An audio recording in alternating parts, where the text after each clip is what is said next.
When we usually think about airports, what usually comes to our mind are megastructures built in the expanse of plains.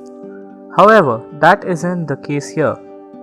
Harsh topography and unavailability of flat land has given rise to some of the most extreme airports in the world. Let us take a look at 10 of the most extreme airports.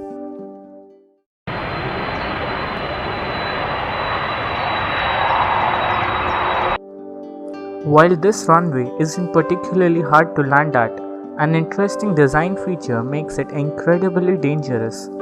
The main street in the area, Winston Churchill Avenue, intersects the runway and has to be closed when a plane needs to land.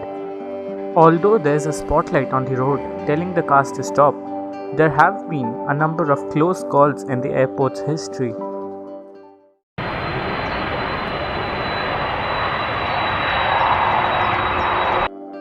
Princess Juliana Airport, which is located in Saint Martin, is most notable for the Maho Beach, situated just before the runway.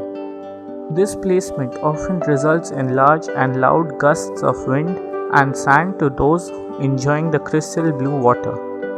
For the pilots, hitting visitors is the least of their worries.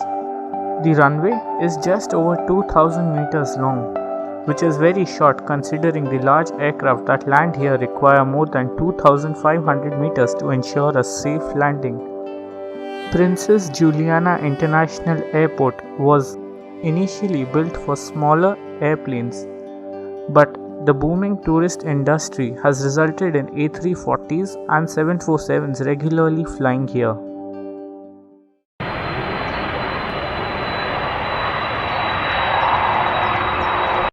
Barra Airport is unique because it is the only one in the world where scheduled flights use a tidal beach as a runway.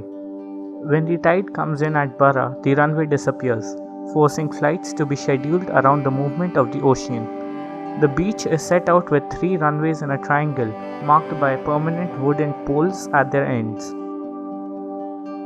The little pieces of sand and salt from the beach really eat up the bearings and can jam the moving parts of the airplane, and thus planes serving Barra Airport require special maintenance procedures. Although the airport isn't certified to operate at night, emergency flights occasionally operate at night from the airport, with vehicles' lights used to illuminate the runway and reflective strips laid on the beach.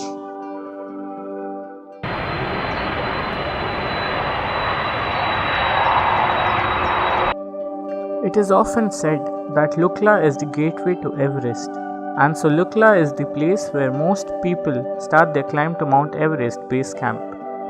The airport is surrounded on all sides by steep, mountainous terrain. The short runway is perched on a mountain shelf.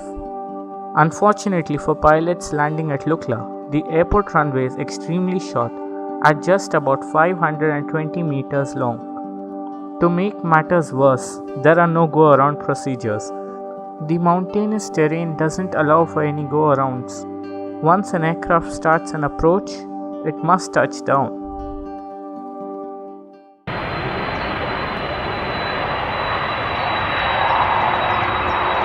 Courchevel Airport has the shortest runway of any airport at 525 meters long. Not only this, but the paved runway has a downward gradient of 18.5%, which makes taking off even more difficult. The downward gradient even makes landing at the airport quite difficult. On top of this, the airport is built right into the Alps, where pilots have to fly through a narrow valley even to prepare for descent. If aircraft do not gain enough speed by the end of the runway, they simply fly off the edge of a cliff, hoping for the best.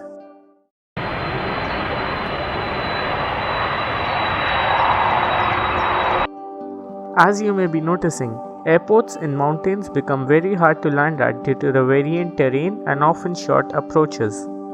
Turncotten Airport is no different. In order for planes to prepare for a descent, they must make a quick 45-degree bank turn to reach the runway in a valley. After this bank, planes must rapidly drop in altitude, being careful not to scrape the terrain directly underneath. High altitude makes flights to this city a real challenge.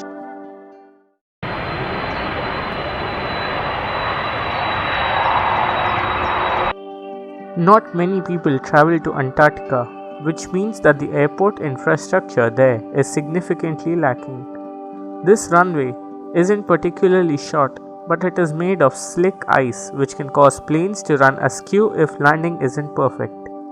Temperatures here are below freezing on average the entire year. Many months out of the year, it is dark continuously, and due to the lack of lights, pilots are trained to land using night vision goggles.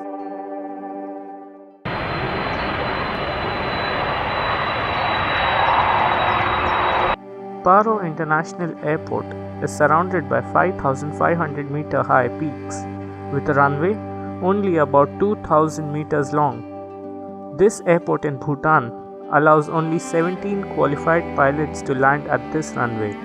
The dramatic approach to the runway is completely out of sight for the pilots until the last minute as they maneuver between mountains at a 45-degree angle before dropping quickly onto the runway. There is even a point in the approach when the bottom of the plane comes perilously close to the mountaintop homes.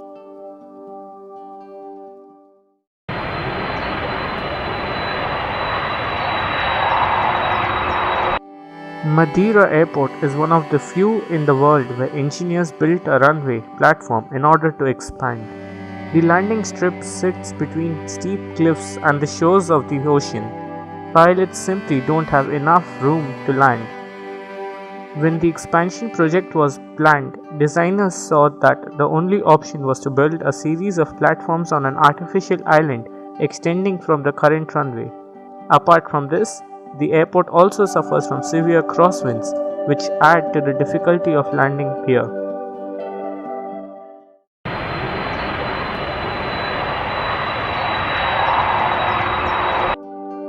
Similar to Antarctica, the extreme airports in cold Greenland are constantly covered in ice. At only 1800 meters long and canvassed in slick ice, this runway is the most difficult in the world for any pilot to land at. The weather is constantly stormy, creating intense turbulence and low visibility on approach, making it the worst airport in the world for both flight staff as well as passengers.